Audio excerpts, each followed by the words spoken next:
Hello everyone, story teller Shivani में आपका स्वागत है। आज की इस वीडियो में हम बात करेंगे एज ऑफ चौसर के बारे में। ये हिस्ट्री ऑफ इंग्लिश लिटरेचर की सीरीज की मेरी 4th वीडियो है। First 2 videos on Anglo Saxon period और old English literature, then the Anglo Norman period, और इन वीडियोस के लिंक आपको डिस्क्रिप्शन में मिल जाएगी। तो चलिए बात करते हैं हमारी आज की वीडियो के बारे में। जैसा कि मैंने बताया था कि मिडिल इंग्लिश पीरियड 3 पार्ट्स में डिवाइडेड है: बिफोर चौसर या Anglo Norman period, age of Chaucer और द एज आफ्टर चौसर। तो आज की इस वीडियो में हम बात करने वाले हैं द एज ऑफ चौसर। जैसा कि नाम से पता चलता है कि इस पीरियड में चौसर नाम के ऑथर हुए। तो चौसर का जन्म अराउंड 1343 में हुआ, इसलिए फ्रॉम 1340 टू 1450 इस टाइम पीरियड को एज ऑफ चौसर के नाम से जाना जाता है। और ये इंग्लिश लिटरेचर की फर्स्ट सिग्निफिकेंट या बहुत इम्पोर्टेंट लिटरेरी एज है। इस एज ने लर्निंग के एक न्यू एरा की घोषणा की, लर्निंग के अप्रोच को अनाउंस किया। इस एज में कई सोशल, पॉलिटिकल और रिलीजियस चैलेंजेस आए। जब चौसर का जन्म हुआ था तो एडवर्ड थर्ड का शासन था, उसके बाद रिचर्ड सेकंड का शासन हुआ, और जब हेनरी फोर्थ ने सिंहासन संभाला तब चौसर की डेथ हुई। तो ना सिर्फ इस पीरियड में बल्कि चौसर की लाइफ में भी कई सोशल कॉन्ट्रास्ट और पॉलिटिकल चेंज आए। तो इस तरह से हम इसे एन एज ऑफ चेंज भी कह सकते हैं। मिडिवियलिज्म धीरे धीरे मॉडर्निज्म में चेंज हो रहा था। मिलिट्री इवेंट से देशभक्ति और नेशनल कॉन्शियसनेस ग्रो कर रही थी।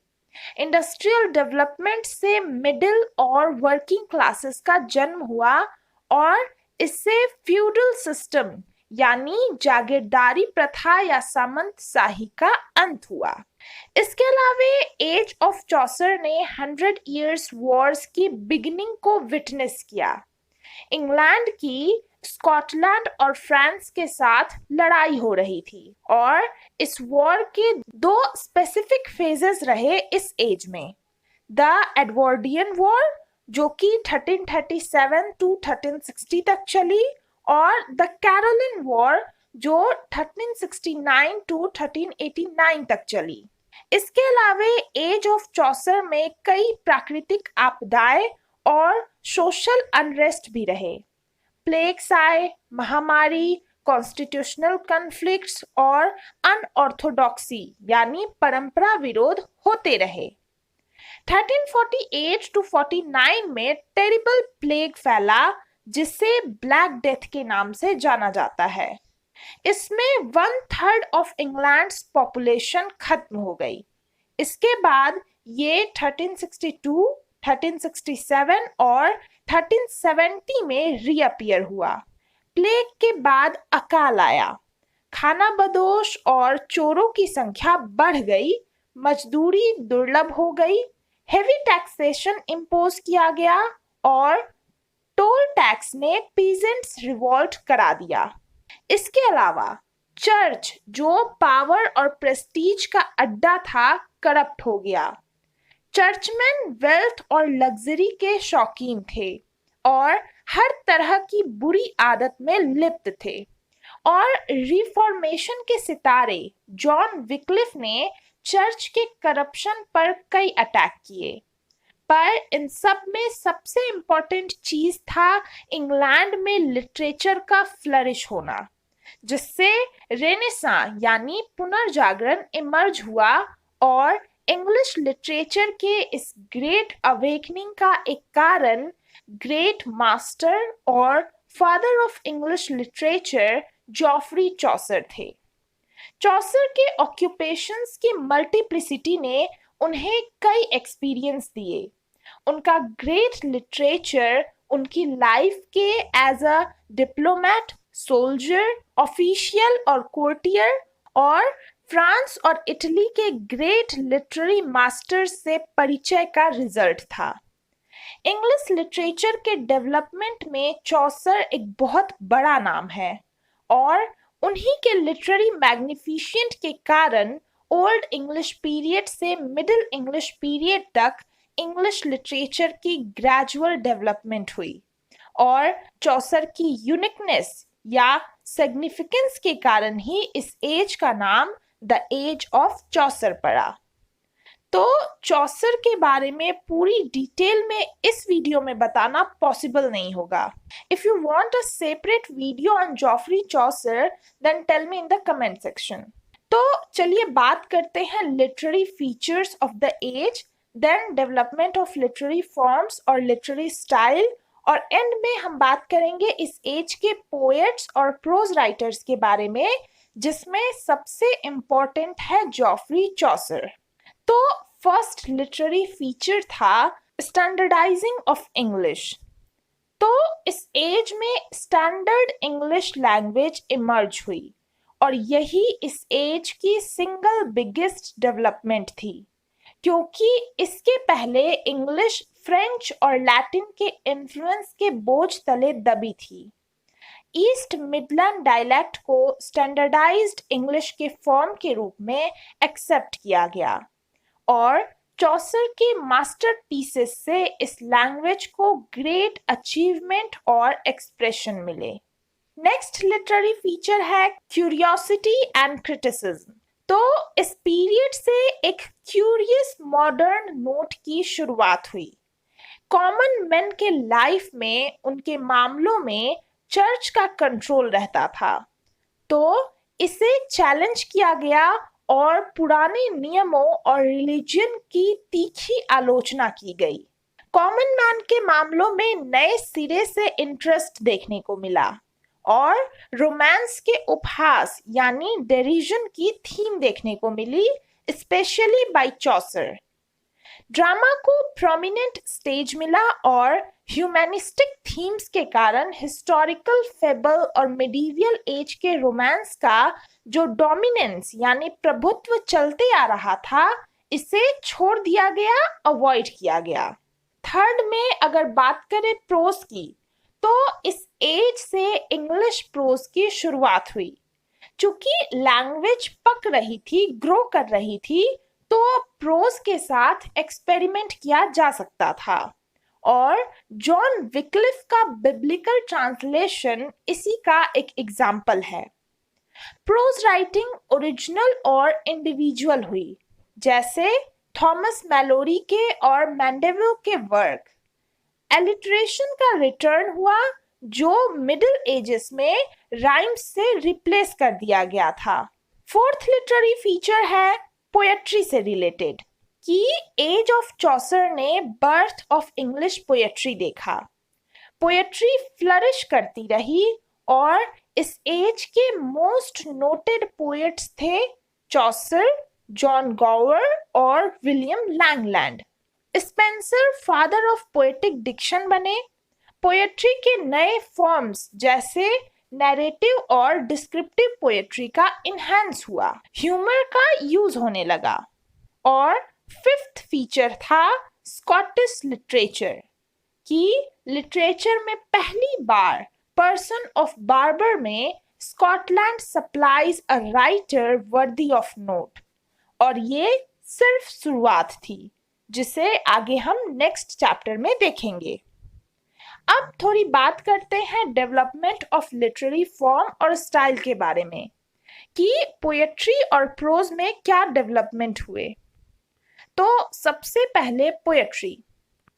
इस पीरियड में रिलीजियस और लव लिरिक्स लिखना कंटिन्यू रहा, लेकिन तब द नट ब्राउन मेड जैसे कुछ पीसेस कंपोज किए गए जो लिरिक और बैलेड के बीच का क्यूरियस हाइब्रिड है।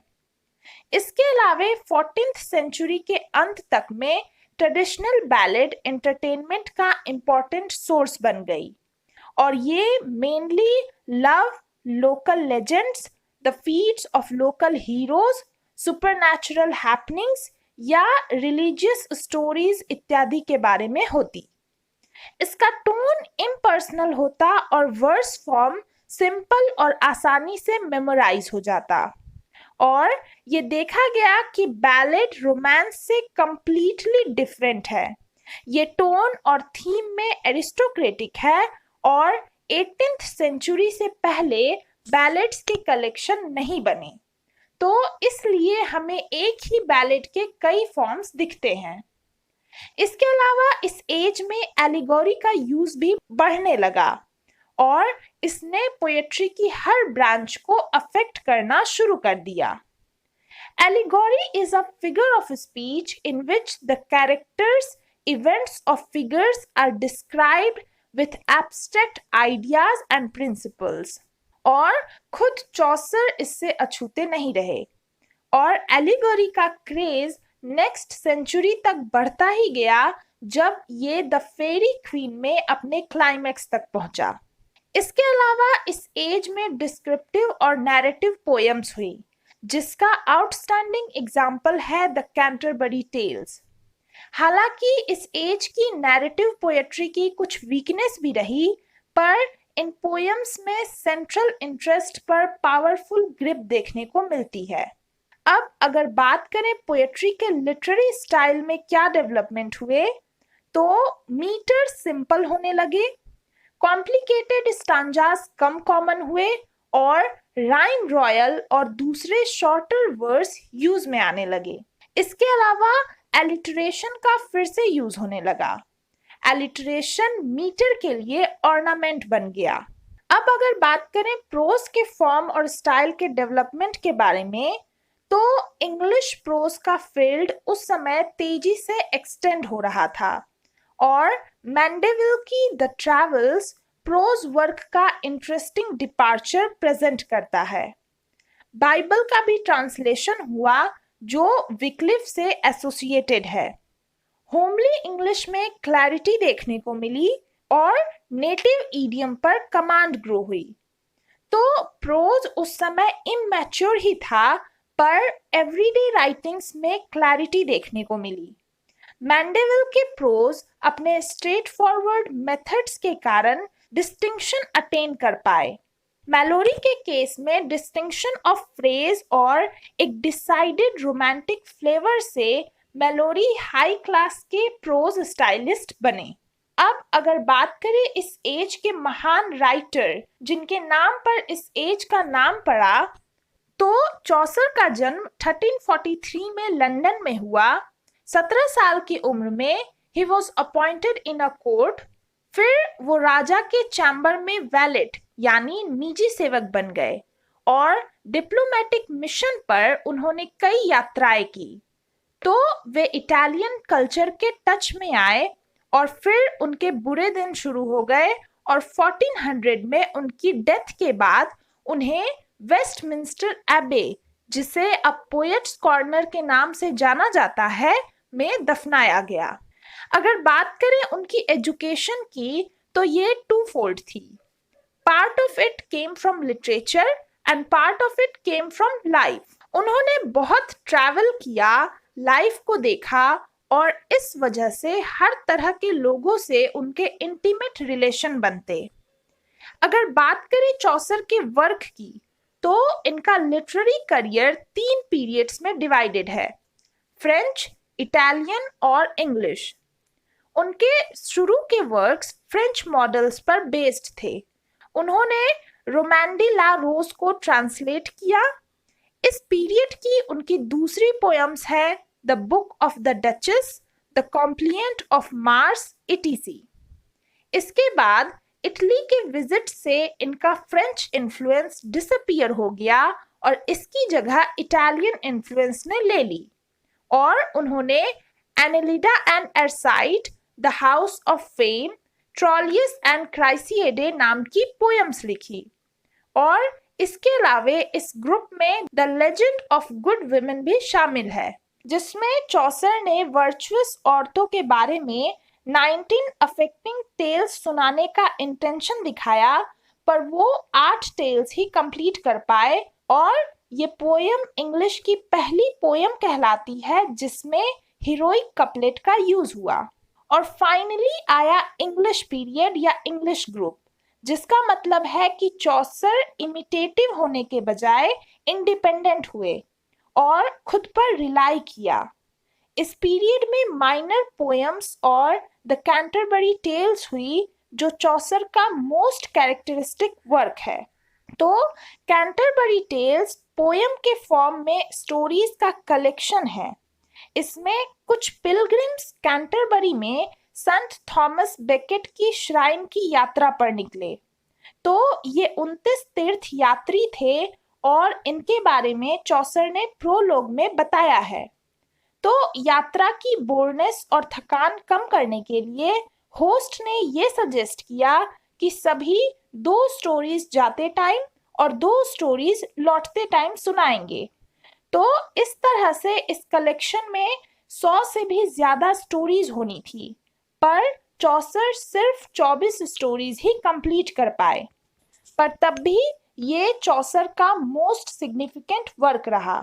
इसके अलावे द नाइट्स टेल भी चौसर का फाइनेस्ट वर्क रहा।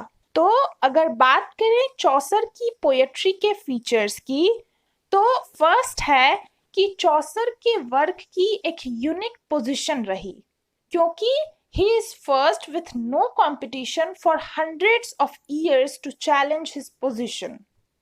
सेकेंड कि उनका ऑब्जर्वेशन काफी महत्वपूर्ण था। उन्होंने ह्यूमन नेचर की हर खासियत को ऑब्जर्व किया। थर्ड फीचर है उनके डिस्क्रिप्शंस। तो किसी सिंपल सी चीज को भी वाइवेसिटी यानी जिंदा दिली के साथ डिटेल में बताते, जो उनकी पोएट्री को यूनिक बनाती है। फोर्थ फीचर है उनका ह्यूमर और पैथोस। पैथोस यानी करुण रस। तो चौसर की पोएट्री में ग्रेट वैरायटी में ह्यूमर देखने को मिलता, और चौसर के ह्यूमर का प्रिवेलिंग फीचर इसकी अर्बैनिटी यानी शिष्टता थी। इसके अलावे चौसर ने पैथोस को कम महत्व दिया, पर इसकी कभी अनदेखी नहीं की। फिफ्थ फीचर है his narrative power. As a story teller Chaucer ने टॉर्चरस यानी पेचीदा मेथड्स अपनाए, लेकिन उनके नरेशन में एक क्यूरियस स्टिल्डी स्पीड देखने को मिलती है। अगर बात करें चौसर के प्रोज की, तो 2 प्रोज टेल्स जो एप्रोप्रिएट हैं पर उनके सक्सेसफुल एफर्ट्स में काउंट नहीं होते, और ये है द टेल ऑफ मेलिबियस और द पार्सन्स टेल। अगर बात करें दूसरे पोएट्स और प्रोज राइटर्स की, तो विलियम लैंगलैंड, जॉन गॉवर और जॉन बार्बर इस एज के इम्पोर्टेंट पोएट्स, और सर जॉन मैंडेविल, जॉन विक्लिफ और सर थॉमस मैलोरी कुछ इम्पोर्टेंट प्रोज राइटर्स हुए। तो डेविड डेचस की लैंग्वेज में with Chaucer, English language and English literature grew at a bound to full maturity. तो ये थी The Age of Chaucer. Next video में हम बात करेंगे The Age After Chaucer के बारे में। आई होप आपको वीडियो पसंद आई होगी। Thank you.